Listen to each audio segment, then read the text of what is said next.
오늘 예배 가운데 주시는 하나님 말씀입니다. 신약 성경 마가복음 1장 1절부터 8절까지 말씀입니다.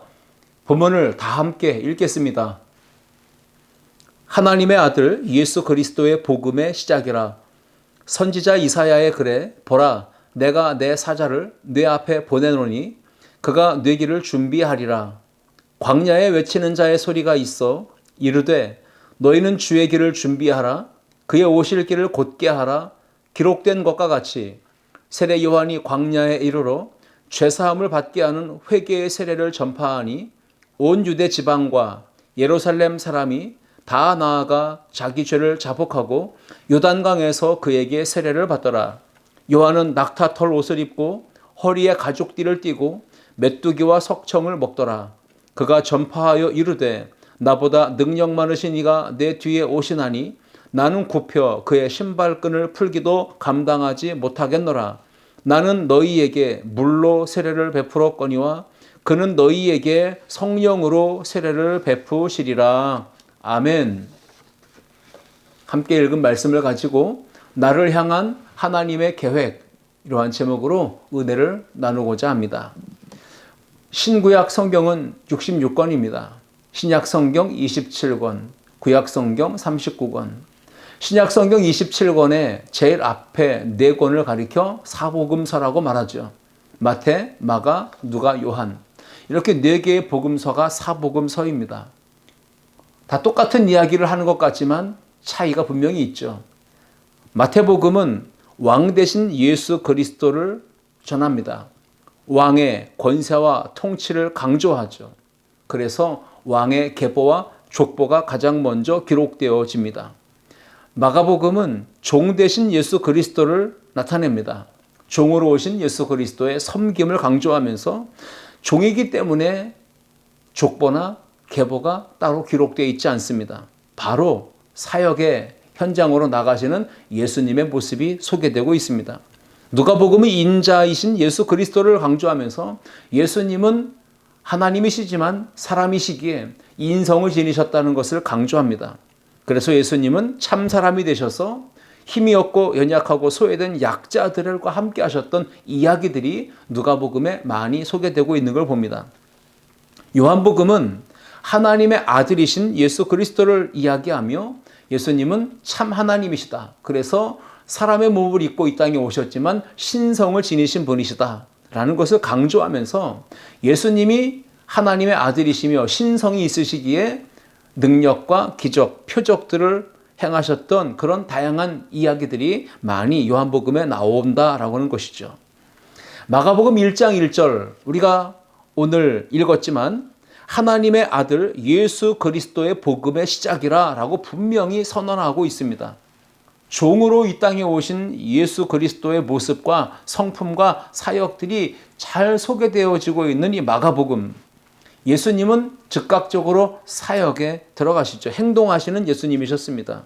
하늘 영광, 보좌를 다 버리시고 가장 낮은 곳에 이 땅에 내려오셔서 섬기는 종의 삶을 사셨던 그 예수님의 인격과 삶, 그리고 영성을 본받아 살아가는 아름다운 성도들, 우리가 모두가 다 예수님의 참 제자가 될 수 있기를 주님의 이름으로 축복합니다. 본문은 종이신 예수님을 닮아서 철저하게 가장 낮은 종의 마음과 자세를 품고 신실하게 자신에게 부여된 사명을 잘 감당하며 살았던 침례 요한을 소개하고 있습니다. 우리 구원받은 모든 성도들은 침례 요한과 같이 하나님이 부르신 그 소명을 붙잡고 하나님의 마음과 뜻과 계획하심을 깨달아 그것을 강력하게 사로잡고 그 부르심에 이끌려서 살아가는 성도가 되어야 합니다. 자, 그렇다면 침례 요한처럼 오늘 우리가 나를 향하신 하나님의 부르심, 하나님의 소명, 그것을 가리켜 데스티니라고 하죠.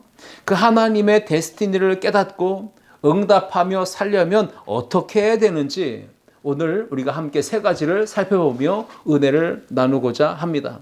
첫째, 함께 읽겠습니다.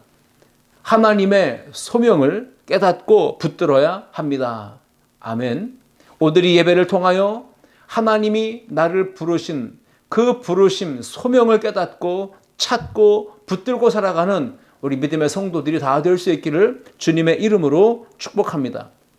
그것이야말로 영적인 삶의 비결이고 행복한 신앙생활의 동기가 될 것입니다.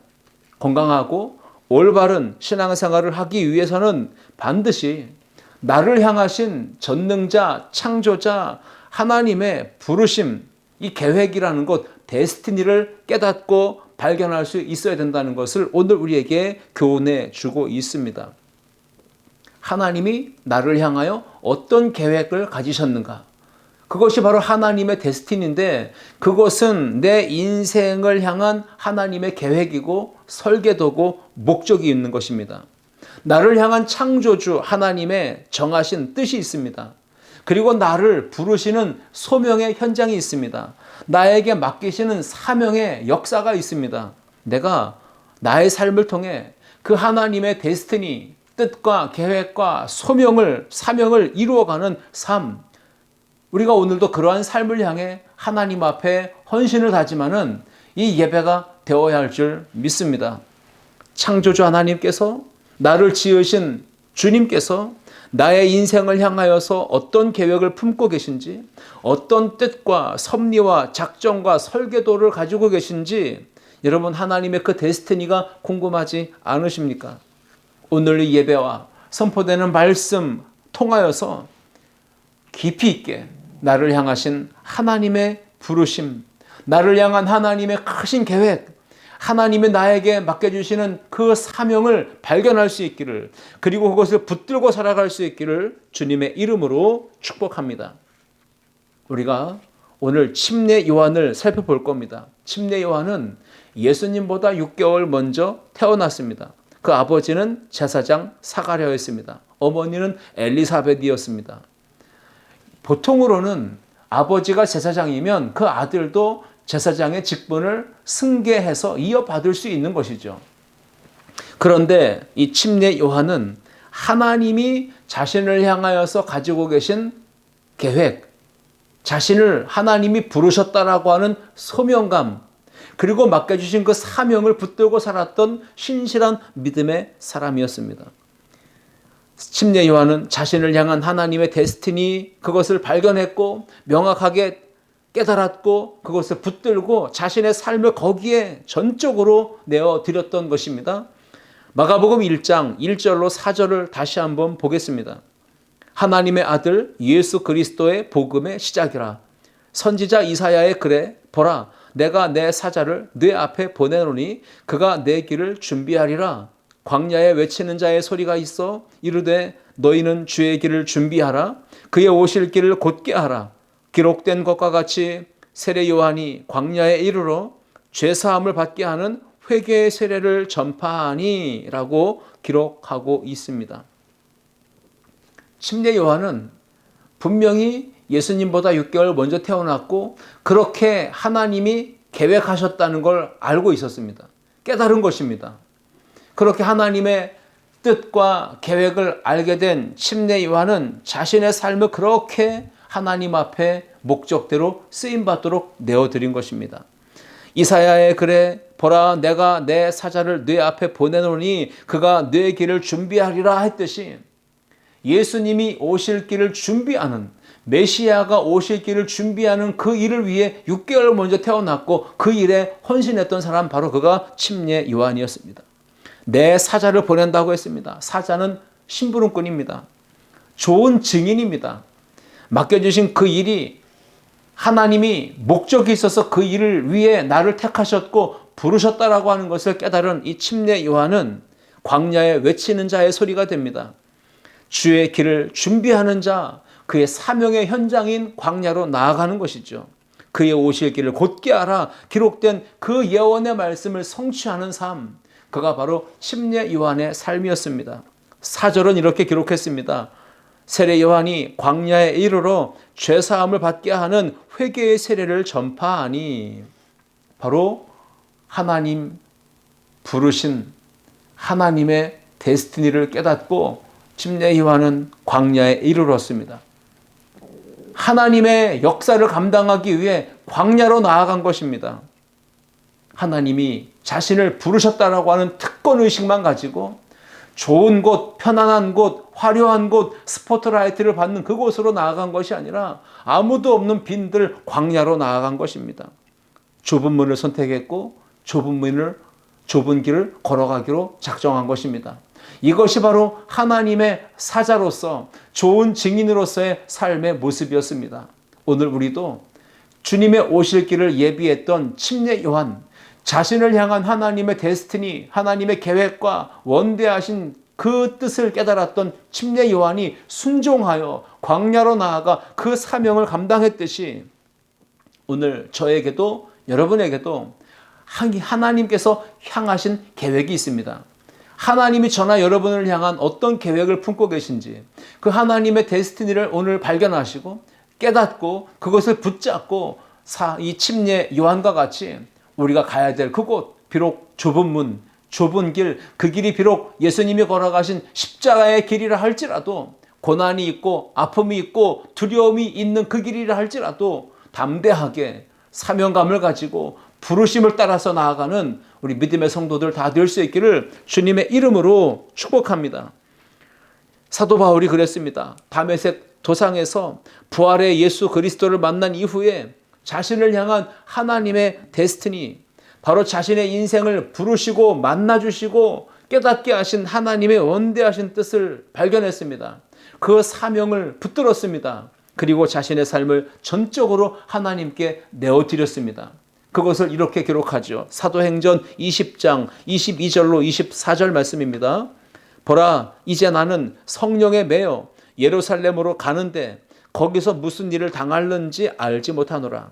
오직 성령이 각 성에서 내게 증언하여 결박과 환난이 나를 기다린다 하시나 내가 달려갈 길과 주 예수께 받은 사명 곧 하나님의 은혜의 복음을 증언하는 일을 마치려 하면은 나의 생명조차 조금도 귀한 것으로 여기지 아니하노라. 이렇게 고백합니다. 선언합니다. 어떻게 이것이 가능했습니까?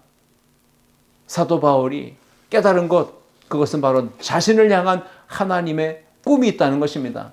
하나님의 놀라운 계획이 있다는 것입니다. 그것이 데스티니입니다. 사도 바울이 자신의 삶을 그렇게 힘있게 목숨을 걸고 달려갔듯이 오늘 저에게도 여러분에게도 나를 향한 하나님의 데스티니가 있다는 것을 분명하게 알아야 합니다. 그리고 그것을 발견해야 합니다. 그것을 붙들고 살아가야 합니다. 그렇다면 질문이 생기지 않습니까? 나를 향하신 하나님의 원대한 계획, 그 데스티니를 언제 어떻게 발견할 수 있는 것일까요? 두 가지만 간략하게 말씀드리면 하나님을 만날 때입니다. 그 하나님, 나를 지으신 분, 나를 창조하신 분이십니다. 그 하나님을 만나야만이 우리는 나를 향한 하나님의 크신 계획을 깨달아 알 수 있는 것입니다. 그리고 붙들고 살아갈 수가 있는 것입니다. 하나님의 임재하심을 경험할 때 우리는 나를 향한 하나님의 원대한 뜻, 데스티니를 깨달아 알게 될 것입니다.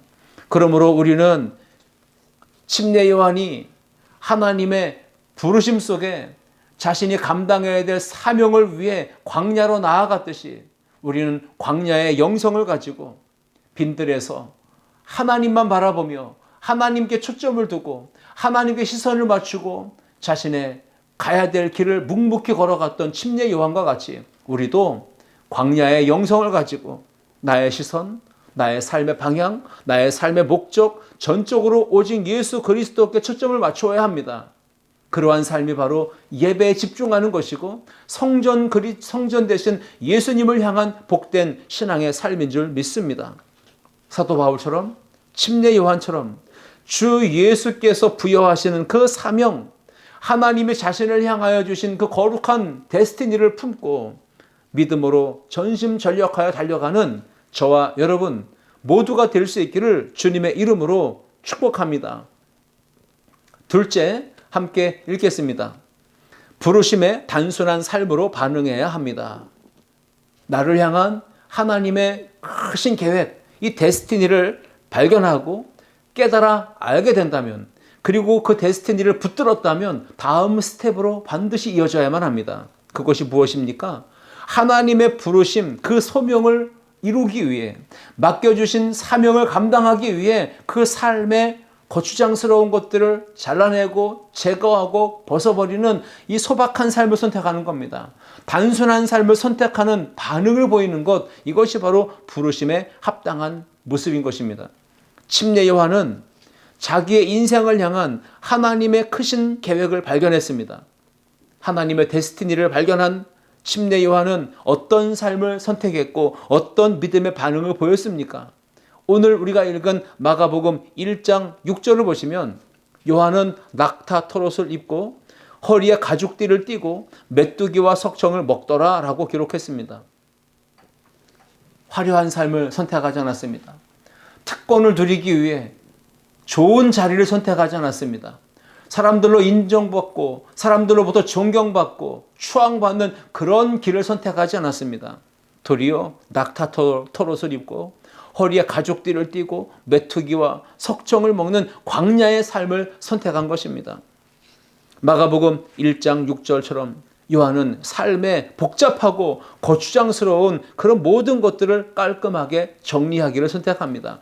단순한 삶으로 그 부르심, 소명에 반응한 것입니다. 오늘 여기에 기록되어 있던 대로 낙타 털옷을 입었다 그러니까 무슨 명품 옷을 걸친 것이 아닙니다. 허리에 가죽띠를 띄었다 그러니까 무슨 좋은 장식품을 거기다가 걸었다는 것도 아닙니다. 메뚜기나 석청을 먹었다고 했더니 이게 건강식이 아니냐, 스태미너 음식 아니냐, 고단백질 음식 아니냐, 이렇게 볼 것이 아닙니다. 그 당시에 일상 속에서 서민들이, 약한 약자들이 입었던 의상이고 먹었던 음식이라는 것, 이것이 중요한 것 아니겠습니까? 어찌 보면 이 메뚜기나 석청은 경제 활동이 미약한 사람들 또는 불가능한 사람들이 주로 먹는 음식이었다라고 이야기합니다. 낙타털옷, 가죽띠, 메뚜기나 석청, 그것은 침례 요한이 자신을 향한 하나님의 뜻, 계획, 부르심, 이 사명을 발견하고 깨닫고 붙들게 되었을 때 하나님의 아들 메시아, 그 주님께서 오실 길을 준비하는 특권을 받았지만 그가 선택했던 그 삶은 단순한 삶, 심플 라이프 그대로였습니다. 여러분, 기왕이면 다홍치마라고 하지 않습니까?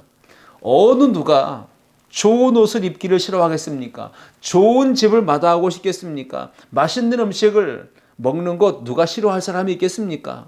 그러나 요한은 자신의 삶을 향한 하나님의 크신 계획, 그것을 알게 되었을 때 그 소명을 가슴에 품었습니다.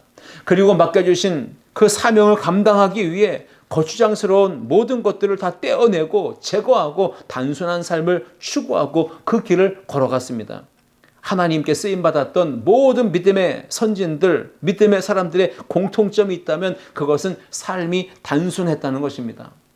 단순하고 소박하기에 하나님이 그들을 더 귀하게 붙들어 사용하셨다라는 것을 우리가 기억할 필요가 있는 것입니다.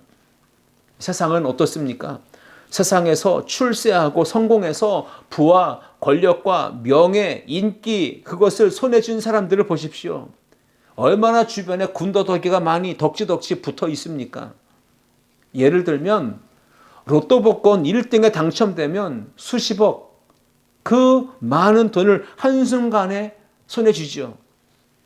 그렇게 일확천금을 손에 쥐게 되면 주변에 다양한 사람들이 달라붙습니다. 어떻게든 도움을 받으려고, 어떻게든 콩고물이라도 떨어지는 걸 주워 먹으려고, 결국엔 수많은 사람들이 목적을 가지고 이득을 얻고자, 좋은 걸 얻어 먹고자 달라붙습니다. 사방에서 몰려와서 로또 복권 당첨된 사람들은요, 집 주변에 많은 사람들이 포진해서 북새통을 이룬다는 거예요.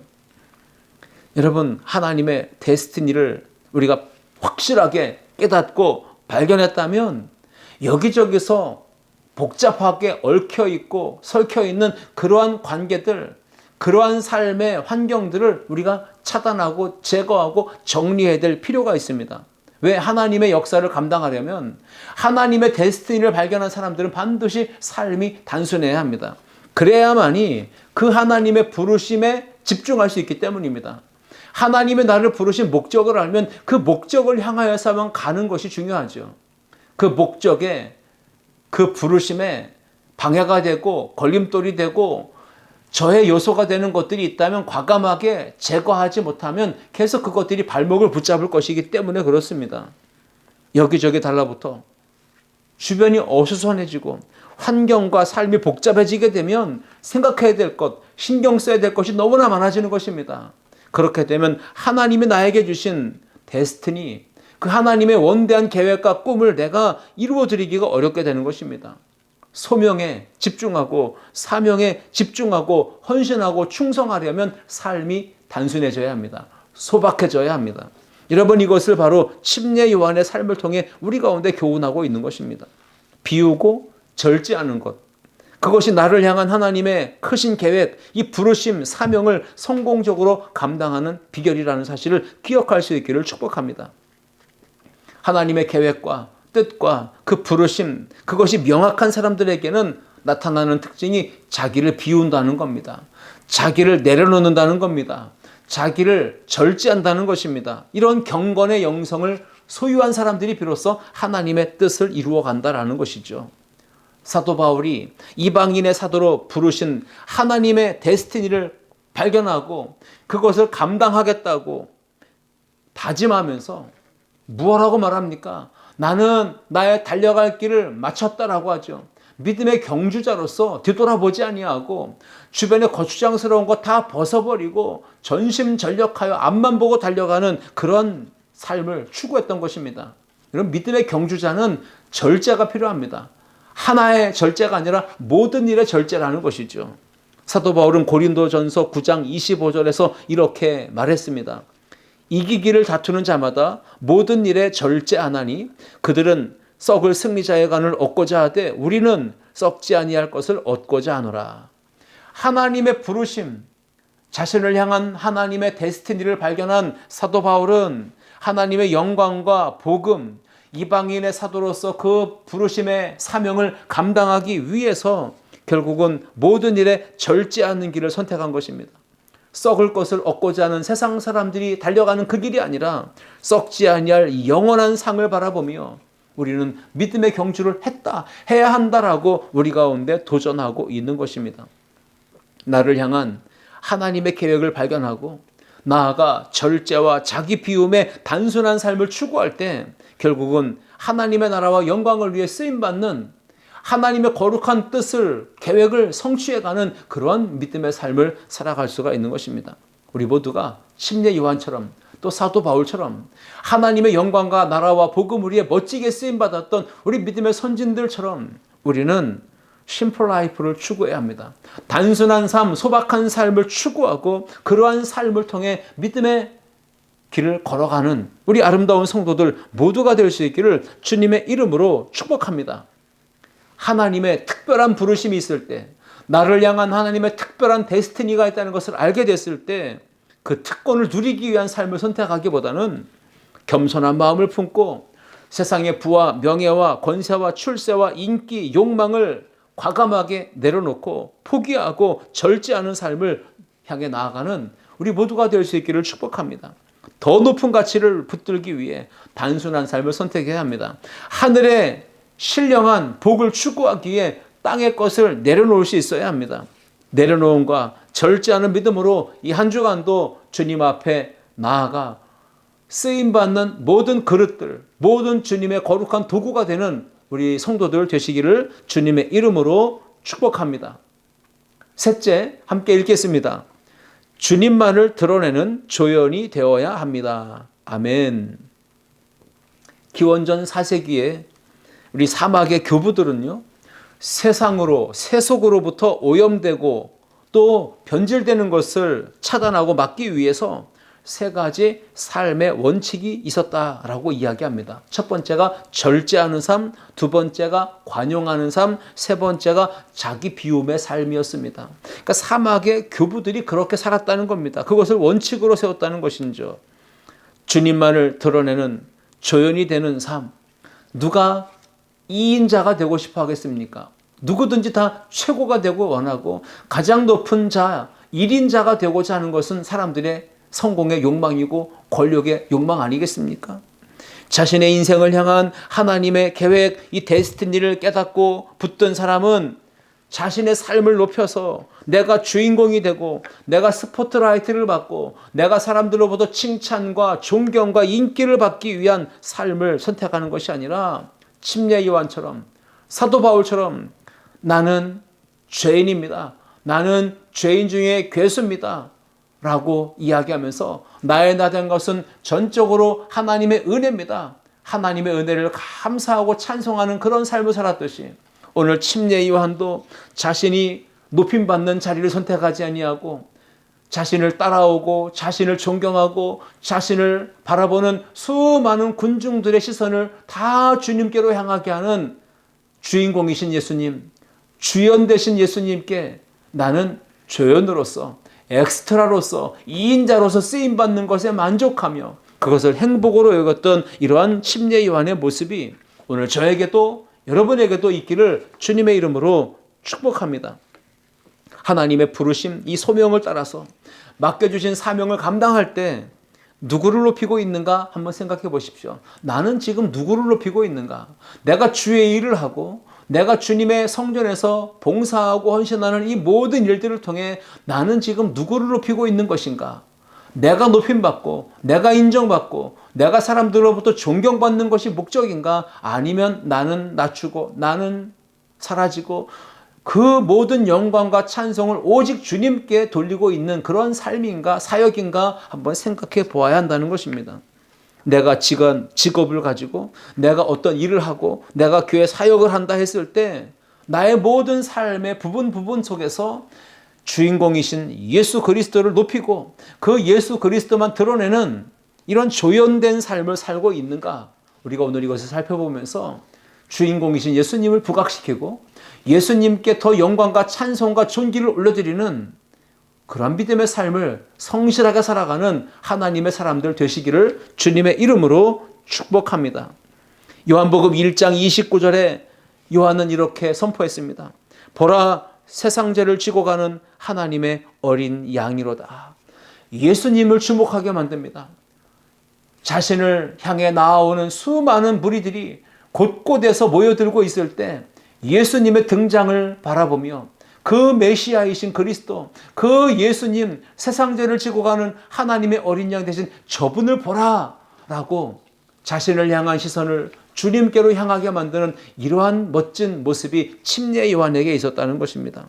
하나님께서 자신을 향해 세우신 위대한 계획, 이 데스티니가 있다는 것을 침례 요한이 깨닫고 발견하고 붙들었을 때 그는 단순한 삶을 선택했고요. 그 부르심과 맡기신 사명의 목적이 내가 영광받고 내가 높임받고 내가 칭찬듣는 것이 아니라 전적으로 주님의 영광을 위한 것임을 믿고 조연이 되는 삶, 2인자가 되는 삶을 기꺼이 선택하고 나아갔던 것입니다. 요한복음 말씀에서도 또 마가복음에서도 여러분 예수님께서 침례 요한에게 세례를 받으시려고 나올 때 이미 그 이전에 수많은 사람들은 요한에게 세례를 받고 있었습니다. 요단강에서 그에게 세례를 받기 위해 수많은 사람들이 나왔을 때 세상 사람이라면 내가 이렇게 인기가 있구나, 내가 이렇게 사람들로부터 존경을 받고 있구나, 사람들이 나를 이렇게 높이고 있고 나를 추앙하고 있는 것을 누리고 싶지 않았겠습니까? 그것이 보통 일반 사람들의 성공욕이고 인기욕이고 명예욕입니다. 그러나 침례 요한은 예수 그리스도께서 오실 길을 준비하는 사명이 있는 사람입니다. 그것이 자신의 인생을 향한 하나님의 데스티니라는 것을 깨닫고 그것을 붙들고 살았던 침례 요한, 그는 단순한 삶을 선택했습니다. 광야의 영성을 가지고 그는 겸손하게 보라, 세상 죄를 지고 가는 하나님의 어린 양, 그분에게 시선을 맞추도록 모든 초점을 주님께로 향하고 있었다는 것이 중요한 것입니다. 결국은 자신은 뒤로 물러나고 예수 그리스도를 증명합니다. 그 예수님과 자신을 비교하죠. 마가복음 1장 7절과 8절입니다. 그가 전파하여 이르되 나보다 능력 많으신 이가 내 뒤에 오시나니 나는 굽혀 그의 신발끈을 풀기도 감당하지 못하겠노라. 나는 너희에게 물로 세례를 베풀었거니와 그는 너희에게 성령으로 세례를 베푸시리라 말하고 있습니다. 자신은 아무것도 아니다.